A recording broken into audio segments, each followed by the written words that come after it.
Welcome to Delightfully Dysfunctional, a podcast about navigating the emotions of the human condition and the challenges that come with it. I'm Keilani Persian Mason, a psychotherapist and life coach with James Timmons, an ever-curious human. This is not a replacement for mental health therapy. Please seek out mental health care if that's what you're needing. This is an opportunity for self-healers to dive deep and understand more about themselves. Welcome back to Delightfully Dysfunctional. I'm Keilani, and this is James. Hey there.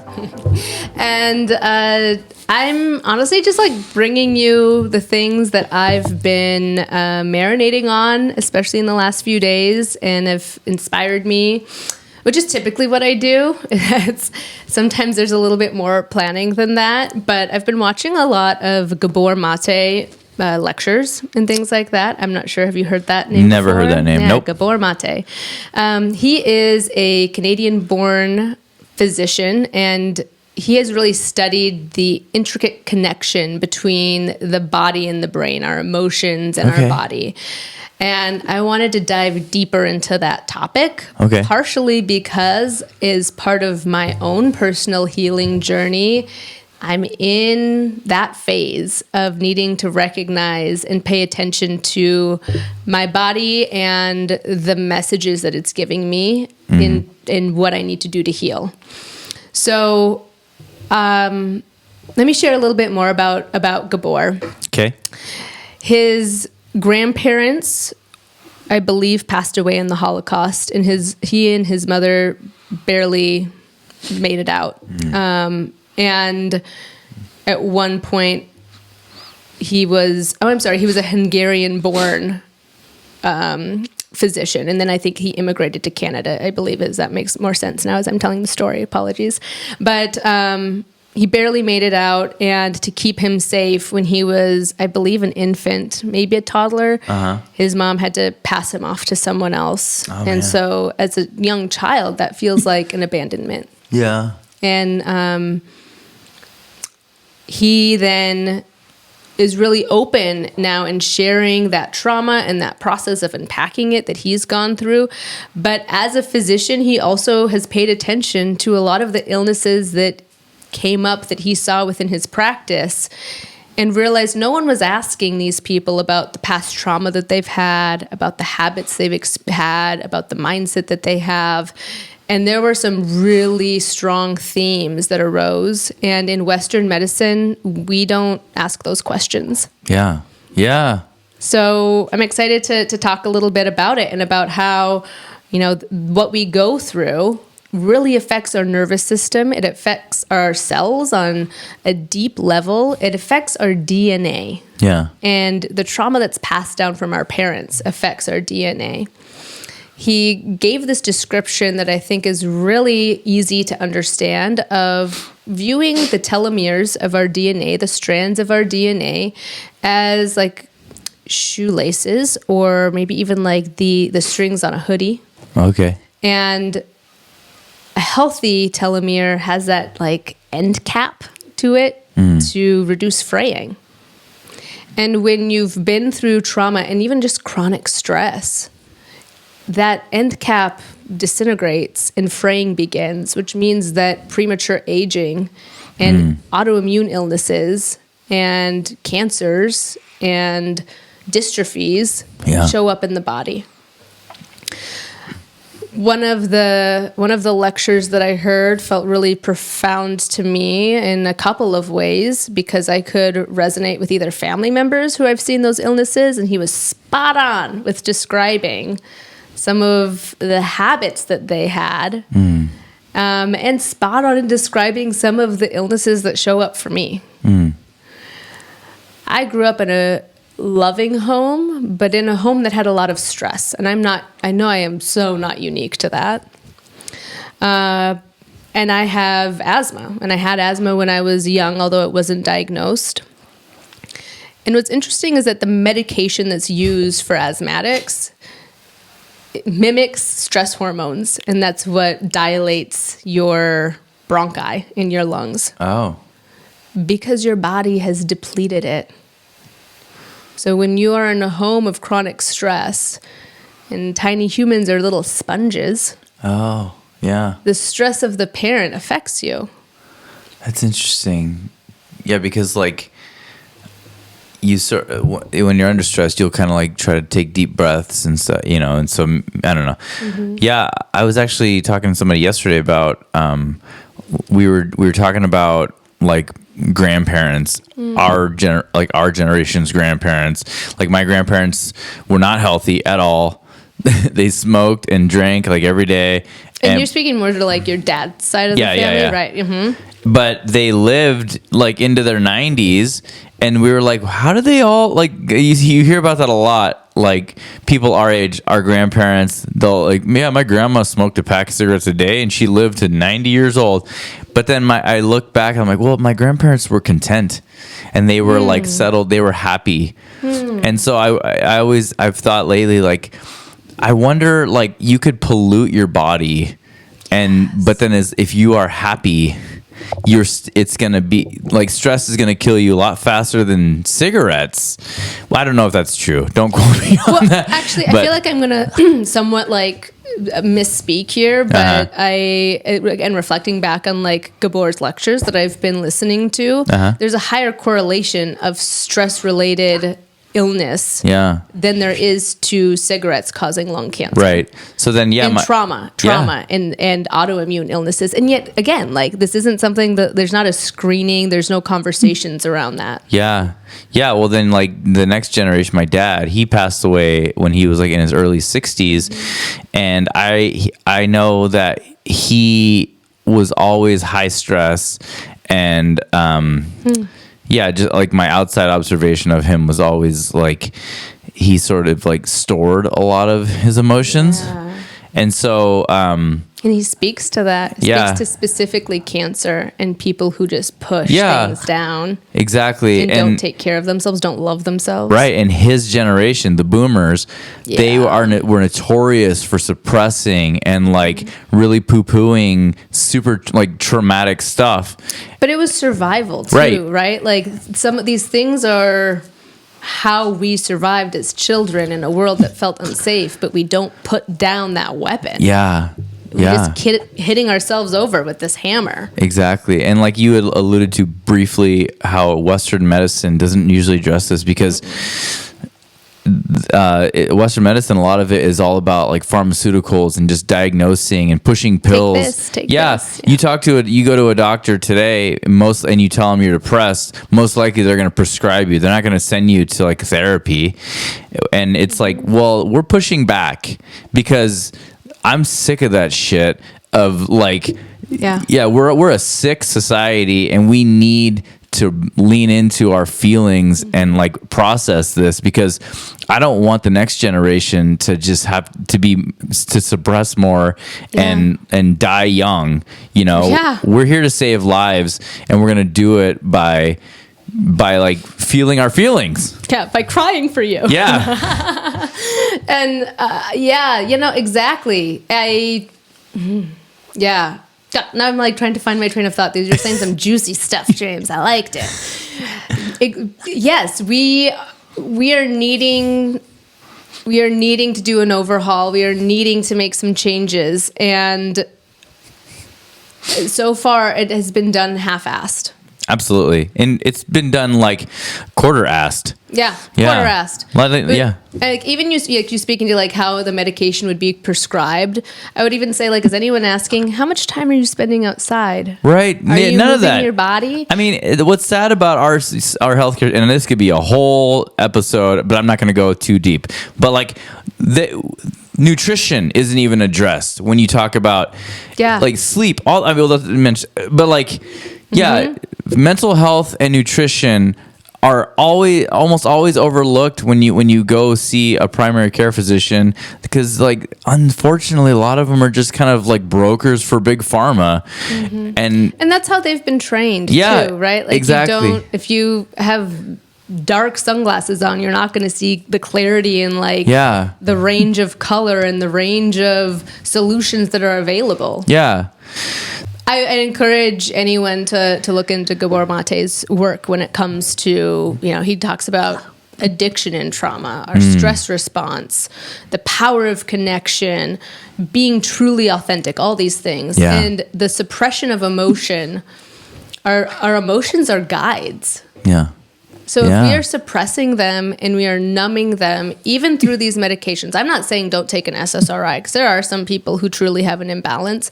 But to be quite honest, it is not 100% of the people who are on those medications. Yeah.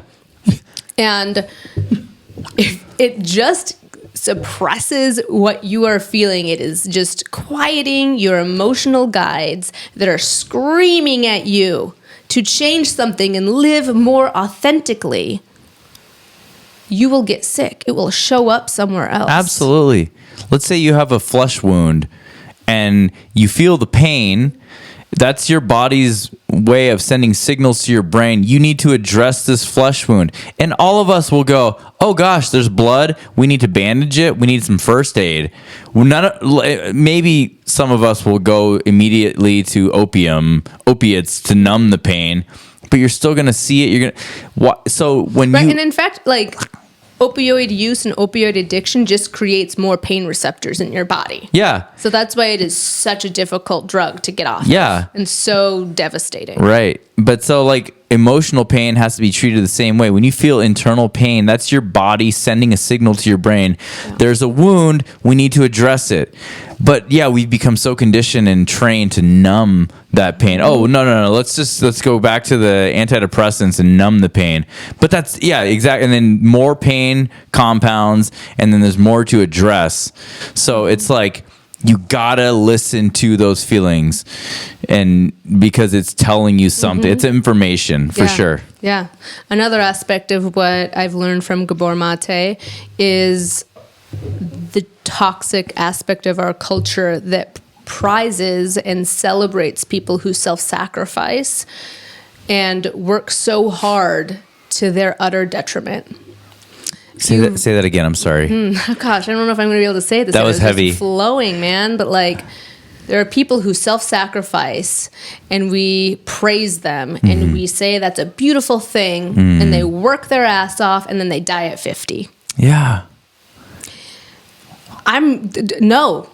You slow down. You're a human being, not a human doing. Your worth and your value is not in just the chugging along and breaking of your spirit. There is nothing honorable in that. Right. There isn't. Absolutely. Like, when you take that decision to actually take care of yourself, and I don't even know if people know how to define that. To be quite honest, I've had to learn how to define that for myself. It's unique to each person in a lot of ways. But there are consequences, and I'll give some examples that Gabor highlighted, but also some examples from people in my life and personal examples. So he was reading different obituaries of people who, were described in this sense of like, they worked until their last week while the cancer riddled their body. Sorry, I didn't mean to laugh. And, it didn't stop their dedication to their job or their volunteer work. Yet, were they taking care of themselves? And we say, oh, that's so beautiful. Yeah. Look at that. Wow. Like, start to pay attention to how you notice those situations and those stories that come up. Yeah. And what's happening to these people is like there's an attack, this either a cancer or an autoimmune condition that is just eating away at them. Because there is no way to just continually suppress your needs. It will show up somehow. Right. Yeah, I think that like the capitalistic worldview has really like forced us to celebrate grinding and striving, because like the ultimate American hero is like a billionaire who like gave up their whole life and their family and everyone to reach high heights of financial success, and they'll always tell you like that they weren't fully fulfilled. But my mind went straight to like when you go to a funeral of like a grandma, and people will go up there and say like, yeah, my grandma, you'd never find her out of the kitchen. She'd always be serving. She'd always she'd always be baking something, and like she never sat. She always waited until everyone was done eating till she sat and to sit down and eat by herself.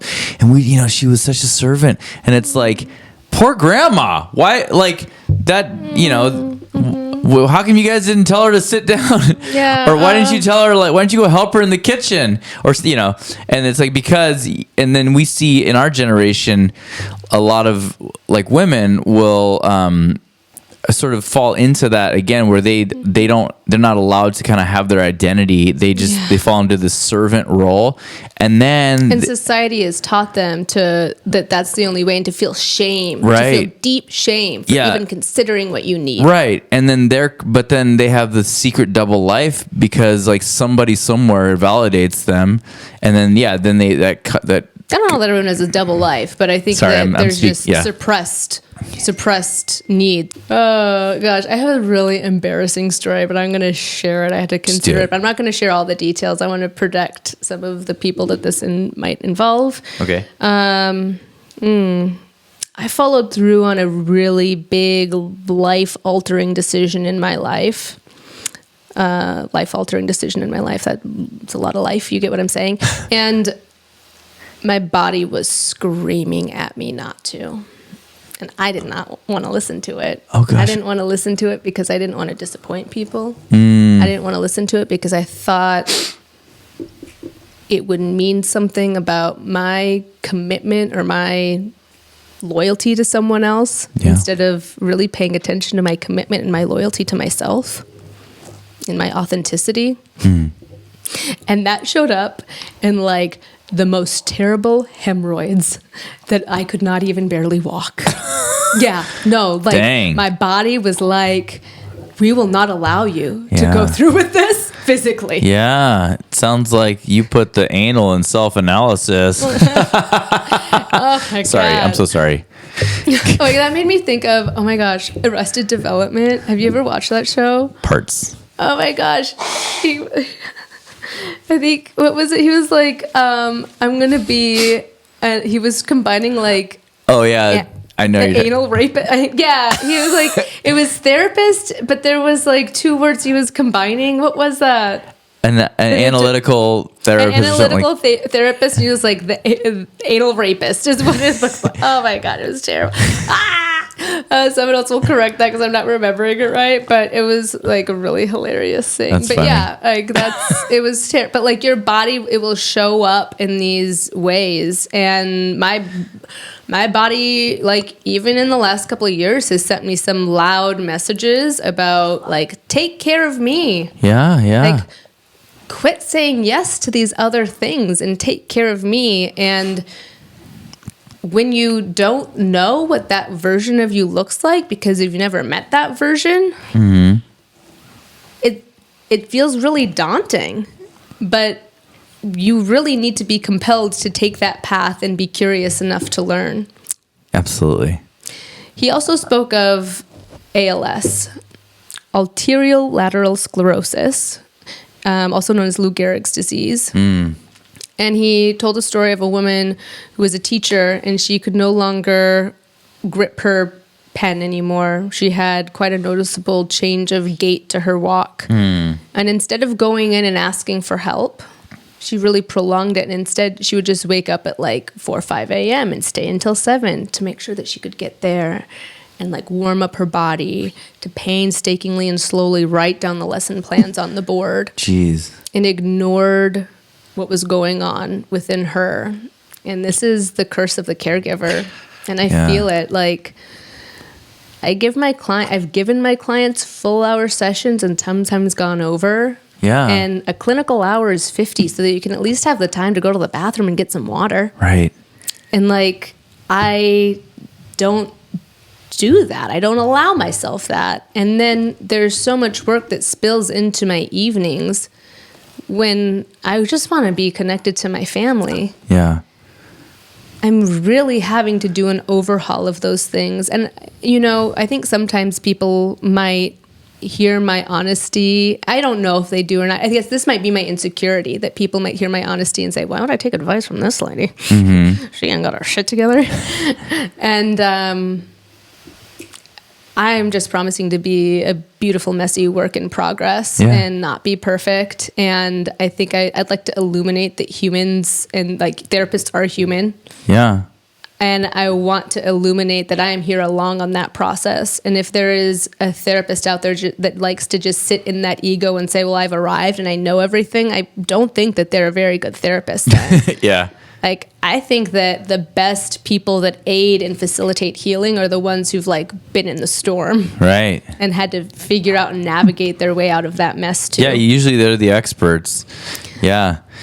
What you were mentioning about the lady with ALS, it reminded me like how she was like too like ashamed to like ask for help or whatever. It reminded me of like, I remember one time I eat really fast. I was eating chicken and rice and I just started choking, and I was with my family, but I like ran into the bathroom because I was too embarrassed to be choking. And in that moment I realized, why did I run away when in embarrassment? Like, what if I couldn't get it out? What if I died? And I died because I was too embarrassed to like ask for some help. And that's you. And if I heard that's actually a pretty common reaction when somebody starts choking, they're embarrassed. So they go hide and choke. And then a lot of them will die, Yeah. I think that's a story that needs to be heard. Don't hide. Yeah. Don't hide. You're choking if you have a need, like get some attention, ask for some help. And we live in such this like individualistic culture when we are social primates. We are meant to be living in community, and we have just like decimated it. Like, people find community through, and I'm not saying that some of these things are wrong, but certainly they are by far the junk food of connection, and it is not like a hearty replacement for what is really needed. Like sports teams, there's like community and tribe through that. I'm not saying there's anything wrong with that, but it's not the same thing as like true connection. Or name brands, people find community and tribe through that, and it is not the same thing. Politics, that's really strong right now. It's not the same thing. No. And like going back even to like the stories of ALS and Lou Gehrig himself, who in like American culture, most people associate ALS with just Lou Gehrig's disease. He didn't miss a game. I believe there was a record for like consecutive games played. Yeah. Cal Ripken Jr. beat it, but yeah. But he wasn't. It stood for a long time. Yeah, for a long time. He wasn't an alien. He still had the flu. He still got sick. Yeah. He still got injured. And when they x-rayed his hands, they had 17 breaks that hadn't been properly treated. Dang. So he had this deep inability to ask for help and to pause. Yeah. And I have someone who is near and dear to my heart who had ALS and passed away several years ago. And I realized that there was truth in that story too. Because that woman worked until the last days. She was still making calls on her research. She was using eye gaze technology when her fingers would no longer obey the commands that her mind would give them. And it just makes me feel like we need to lean into breaking apart that framework that has been such a lie and does not serve us. Yeah.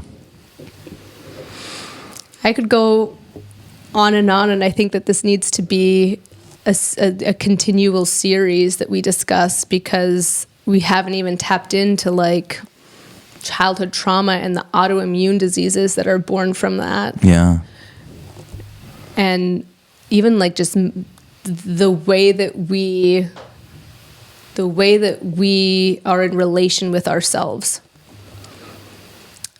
So if you are feeling a disconnection from your body, and if you are noticing things arise within your body, perhaps take a step back from what Western medicine has taught you. And this is not a blame. This is not a blaming and saying like, "Wow, shame on you for getting cancer. That is terrible." That's not what I'm saying. That's not what I'm saying. I'm saying we need a wider lens. Absolutely. It's been far too narrow. Totally. Yeah. Thank you for joining us on this episode of Delightfully Dysfunctional. I hope that there were pieces that resonated with you. And if you haven't checked out our other YouTube content, we are on the NF journey, and it is a tasty little morsel. Woo! Woo! So please like, subscribe, share with a friend, leave some comments, give us some love. It allows us and it fuels us to be able to continue to provide this content and to continue to give more of ourselves because it feels so good to be raw and real with you and curious. It does. Thank you, Delightful Human. We'll see you in the next one. Bye.